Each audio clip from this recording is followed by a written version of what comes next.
Sorry, we have taken time before tumekuja hewani. What we usually do here is that we analyze politics. The way we analyze very unique.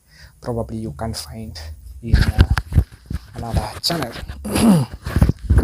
And today I'm here with another news. It has there is some information emerging, and for the past 1 week you have heard how the deputy president, the Honorable Ruto, actually attempted to impeach His Excellency the President of the Republic of Kenya, Uhuru Kenyatta, and is in the public domain. Now, yesterday, President Uhuru Kenyatta, yesterday part 1, President Uhuru Kenyatta aliita elders from Kikuyu community and explained why he parted ways with his deputy president, with his deputy, Mr. Ruto. And he said one of the reasons is that Mr. Ruto wanted to impeach him. And there is, I think I'm going to explain, and this is something emerging, and something I believe in, and I hope if you are following politics so step by step, so keenly, you are aware of this. Yes, indeed. Not fully confirmed, but there is information which is reaching us that indeed the deputy president wanted to impeach, actually planned to impeach the president of Kenya. And there's this thing emerging that the deputy president before, first of all, he planned to impeach the president, but akaona hatafanya peke yake. Akaona what is the easiest way naweza impeach the president. This is the information I'm getting, first-hand information from close allies of the president, close allies of the former prime minister, and I'm gathering information from some members of UDA. So akaona si rahisi sana kuimpeach president akiwa peke yake, and the first thing he did ni kumuita ama kumtafuta the former prime minister Raila Odinga so that amsaidie. Na mnakumbuka ya kwamba from 2017 kulikuwa na kutoelewana kati ya president and the so-called people's president Raila Odinga, ambapo mambo mengi yalifanyika. Mnakumbuka kujiapisha, vitu kama hizo, mpaka historia ya Miguna kudipotiwa. This is something you remember. Now, during that time, it was very easy to impeach the president, actually using Raila Odinga. Yeah. Now, this is the information. The deputy president, ama before ningie katika hiyo information and before ni speed pia beans,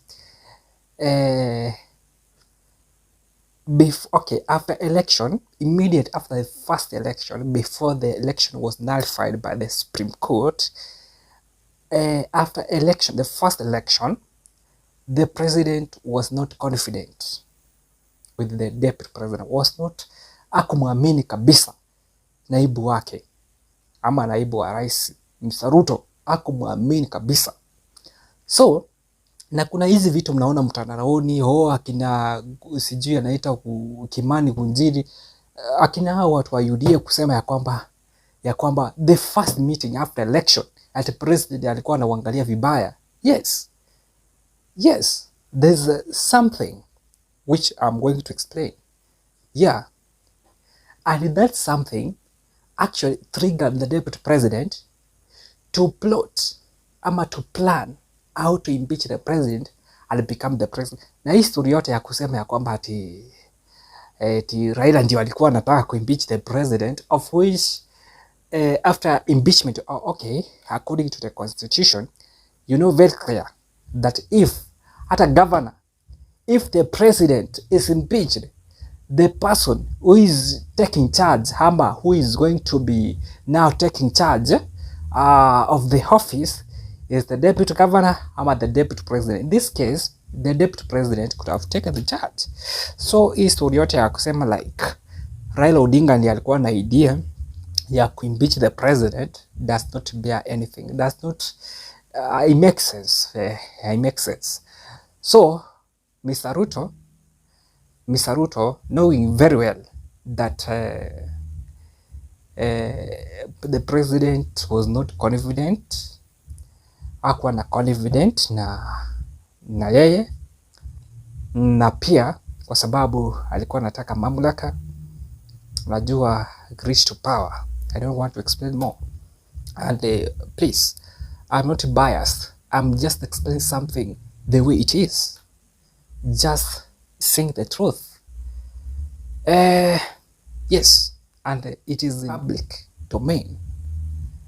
So the deputy president, wakati alijua ya kwamba probably hataweza peke yake, aliapproach, na nataka kusema venye mambo hiko, the way we have received the information, and I know the information is available to some of you. Maybe some of you already know the information. So the deputy president, Mr. Ruto, approached the former prime minister Raila Odinga, na because ulikuwa hata nyinyi mnakumbuka 2017 2018 venye mambo yalikuwa, alimuapproach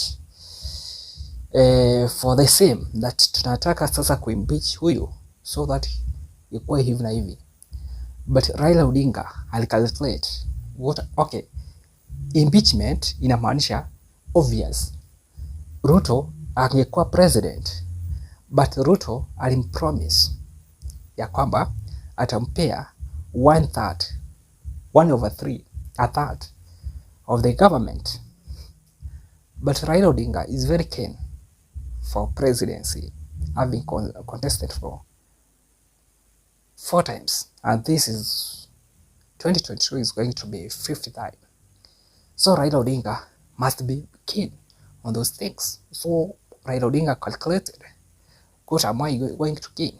Because impeaching Mr. President Uhuru Kenyatta means that William Ruto was going to be the president for the remainder of the term. And you remember that, and already know that William Ruto is keen to be president from 2022. And because of the constitution, which allows for 2 terms, so probably he was going to serve for the remainder of Uhuru's term, then extend it to 2 terms. So, and you know how the deputy president is reached to power. So Raila Odinga actually calculated that deputy president was going to serve for the remainder terms after successive impeachment of the president up to 2022, probably from 2018 to 2022. Then from 2022, the first time now as a president-elect, to 2032. So Raila Odinga's interest was not well served. Yes, he was to be given 1/3 of the government, but the interest of Raila Odinga, actually Raila Odinga yearned to be the president of the Republic of Kenya. But due to one thing, one way or another, the system, you can name the obstacles for Raila Odinga's presidency. So probably Raila Odinga, one thing, and the politics is all about interest. He declined and he applauded the president. And the president, you know, the president is the president of Kenya. So he has intelligence who brief him about everything. So the president was briefed about the whole thing. So after Raila Odinga learned that his interest is so iko kidogo sana, aka approach the president, but the president had already been informed about the same. So akamu-approach, and the president actually alimtisha a meeting and the so-called handshake ika happen. So after the handshake, they shared a lot. Now, about even the 2022 ilikuwa, now that it was very clear, because the deputy president had ill intentions. Now the president had to cut the relationship between his deputy and him. So na the whole story ilikuwa imejulikana. So the president cut the relationship. Now wakakaa very close with Raila Odinga. Now after discussion, Raila Odinga aliona that his interest could be served more better with President Kenyatta than William Ruto. Because of why? President Kenyatta, this is the last term according to the Constitution of Kenya, which allows 2 terms maximum. So aliona ya kwamba Uhuru anataka kulitaya, and the best thing is to discuss with him na mwambie A to Z about everything venye imekuwa, so that ajue mtu ambaye wanakana yeye ni msaliti. And that is how the president, although the president knows that Raila Odinga wanted presidency, na anajua venye system imetumika, na pia alijua Ruto alimapproach. But sasa pia president anataka mahali ambapo his interest can be served better. Walidiscuss kwa kina, na pia Raila Odinga akatoa hoja zake. Vile vile Uhuru Muigai Kenyatta, the current president, alitoa hoja zake, na wakakutana because their interest actually converged. What I mean, interest za the former prime minister Raila Odinga na interest za Uhuru Kenyatta zilikuwa zinaenda sambamba. So waka-agree in one thing, which they actually revealed the other time this year, ama late last year, and Raila Odinga because now their interests are almost converging. Ukikombea interest baina ya Uhuru Kenyatta na William Ruto, ama Raila Odinga na William Ruto, Raila Odinga na Uhuru Kenyatta's interest with Raila Odinga, they are almost converging than Uhuru Kenyatta na William Ruto, ama Raila Odinga na William Ruto. Think about it. So that is the only thing.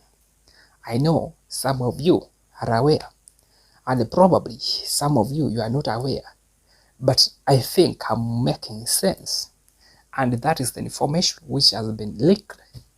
Na iko in for as I am making this video is public, and I know some of you knows, but that is it is.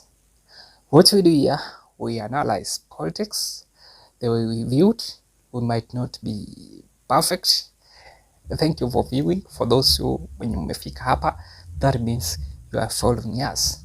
Just comment hapo chini kwenye comment section. Mimi sikuitishi any support, sikuitishi anything. The only support, and it's very free, na ni kwa mapenzi yako tu. Give this video thumbs up, is very free. Ukichukua wakati wako venye umefika hapa, na juu umechukua wakati wako, ucomment tu kitu kadogo tu, like hata kama ukisema good hivyo tu na usubmit, that's very good. YouTube actually recognize those small things, and it can promote this video. Thank you very much. Actually, write a comment, how do you feel, and unaonaje kuhusu hii mambo yote? Mr. Ruto alisema ya kwamba ati mtu mwenye alitaka kuimpeach the president was actually Raila Odinga, ati si yeye. Lakini hata wewe ukitumia akili tu, utaona if impeachment was to be successful, mtu angebenefit ni Ruto, because after impeachment hii ina happen. Mtu alikuwa deputy president ndio automatic ataka president. Write in the comment, what do you think? Do you think Mr. Ruto saying that the right honorable Raila Odinga, that he was the mastermind, he was the master planner of the impeachment of the president of the Republic of Kenya, Bwana Uhuru Kenyatta? Kama unakubaliana na hivyo, write a comment. Na kama ukubaliani, if you don't agree with that, write also the comment in the comment section below. I'll be glad to read the comment. I'm yours, SC Esbon. Thank you for viewing our content. See you in the next video.